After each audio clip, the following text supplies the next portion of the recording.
Eh bien bonjour à toutes et toutes, bienvenue dans cette nouvelle vidéo critique. Aujourd'hui on va parler du film Cruella, un film qui est basé sur l'origin story de Cruella, et bien que vous avez pu voir dans les 101 Dalmatiens, le chef-d'œuvre du film, enfin le film chef-d'œuvre des studios Disney, avant quand ils savaient faire de bons films.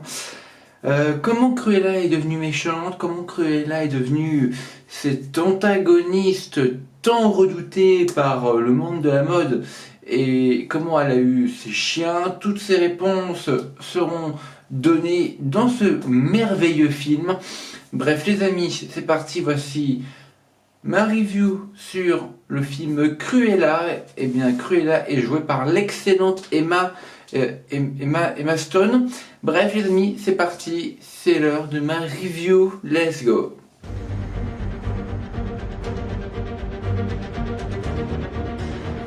Aujourd'hui sort aux salles de cinéma Cruella, le film est vraiment très bien. On va commencer bien avec les points forts, Vous avez les images qui tournent devant vous pour vous illustrer un petit peu le film. Alors les points forts, c'est que le film, scénaristiquement parlant, va beaucoup plus loin dans l'origin story que le Joker avec Joaquin Phoenix, puisque le premier plan du film, et ce n'est pas un spoil, il y a dans la bande-annonce, la première bande-annonce, il y avait ce plan-là. Il y a dès le début du film, on la voit naître, sortir du ventre de sa mère. Donc du coup, le film scénaristiquement parlant va beaucoup plus loin, en termes d'origin story, ce que ne fait pas Joker.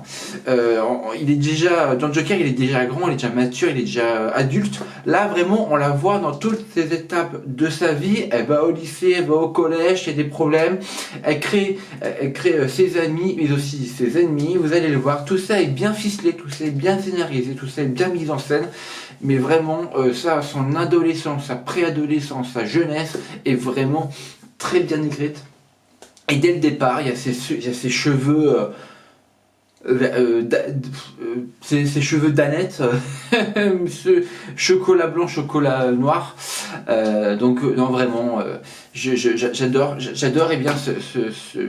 tout ce passage où on la voit jeune, où on la voit limite mature déjà pour son âge. C'est une gamine mature pour son âge déjà, donc ça c'est vraiment cool, ça prouve que le personnage va grandir en maturité, etc. Et oui, elle le fait totalement. Donc voilà, au niveau du scénario, que ce soit au début ou même à la fin, tout est bien ficelé, tout ça combine très bien. Il y a des bons, de bons climax très bien faits, très bien ficelés. Vraiment, j'ai vraiment très peu de choses à dire en termes de scénario. Il est bien écrit, il est bien fait, il est bien consistant. J'ai adoré, le personnage est excellent. Évidemment, Emma Stone et Emma Thompson sont deux actrices excellentes pour ces deux rôles. La méchante, je sais plus comment ça s'appelle, la styliste là, j'ai plus le nom. Bref, et Cruella, forcément, non vraiment, Emma Stone et Emma Thompson, sont vraiment deux très grandes actrices pour le film. Ensuite, en termes de personnages, alors vous savez, il y a Cruella, forcément, il y a Estella aussi, donc elle joue un double rôle en fait, un petit peu, mais tout ça va très vite se découvrir, mais ce n'est clairement pas l'intérêt du film. Alors du coup, les deux personnages secondaires, donc le mec un peu fort et l'autre mec avec le béret sur la tête le chapeau, voilà, qui garde sur tout le long du film. Je n'ai plus les noms des personnages. Non, vraiment, ils sont assez bien écrits, assez bien faits, assez drôles. Donc ils apportent une petite légèreté de drôlerie, de blagues, bien faites, bien ficelées au scénario et au film, en gros. Donc c'est plutôt bien fait, bien réalisé. Je suis content à ce niveau-là. Au niveau de la mise en scène, vraiment il y a de très beaux plans, très bien fait, il y a une colorimétrie très belle. Vous allez voir, ça va popper dans tous les sens, il y aura du rouge, il y aura du vert, il y aura du bleu, il y aura vraiment quoi. Le film vraiment nous offre une photographie excellente. Donc voilà, je suis pas déçu du tout de ce Cruella, que je trouve beaucoup mieux fait que Joker en termes de scénario. Alors pas en termes visuels parce que les deux bah, forcément sont très bien faits, mais en termes de scénario je trouve que ça va beaucoup plus loin dans l'origin story, etc. Donc on attend vraiment le temps de comprendre pourquoi elle a les cheveux de ces deux couleurs, de ces cheveux d'Annette. Comprendra qui pourra. Donc voilà, donc je suis vraiment, je suis fan du coup de ce film, je suis fan de l'actrice, je suis fan de ce personnage, et je pense qu'une suite à ce film se mériterait, puisqu'il y a vraiment d'autres questions encore à élucider, comme les chiens par exemple. Il y a une partie dans le film, pareil c'est pas du spoil, et il y a un extrait qui a été mis en ligne par Disney France où on voit la scène où elle capture les chiens.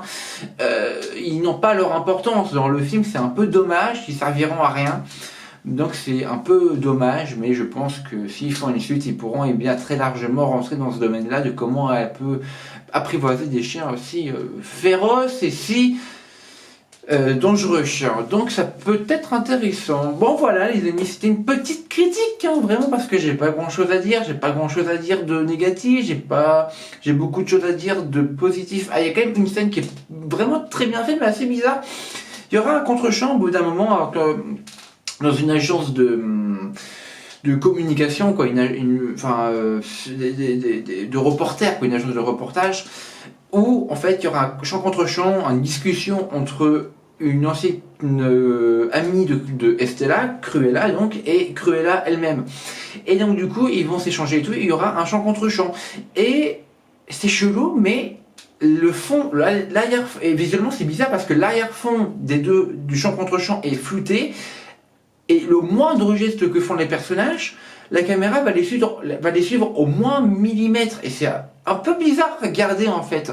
J'ai regardé ça, j'ai fait waouh, ok. Visuellement c'est bizarre, mais ça passe quoi. Ça m'a un peu dérangé. Enfin, sur le coup, ça m'a dérangé cette espèce de flou cinétique ou peu importe quel genre de geste fait le personnage, la caméra va le suivre au moindre fait geste, donc ça m'a un peu interpellé, mais après on s'y fait au bout de 3 secondes. Sur le coup, ça te choque un petit peu, mais après tu t'y fais quoi, 5-10 secondes et c'est bon quoi. Alors, du coup, j'ai trouvé ça plutôt joli, surprenant, mais joli. Il y a des beaux travelling aussi, donc voilà. Bon, franchement, j'ai aimé ce film, allez le voir, il sort aujourd'hui même au cinéma. Allez, ciao tout le monde, c'est The Fakisman, au revoir.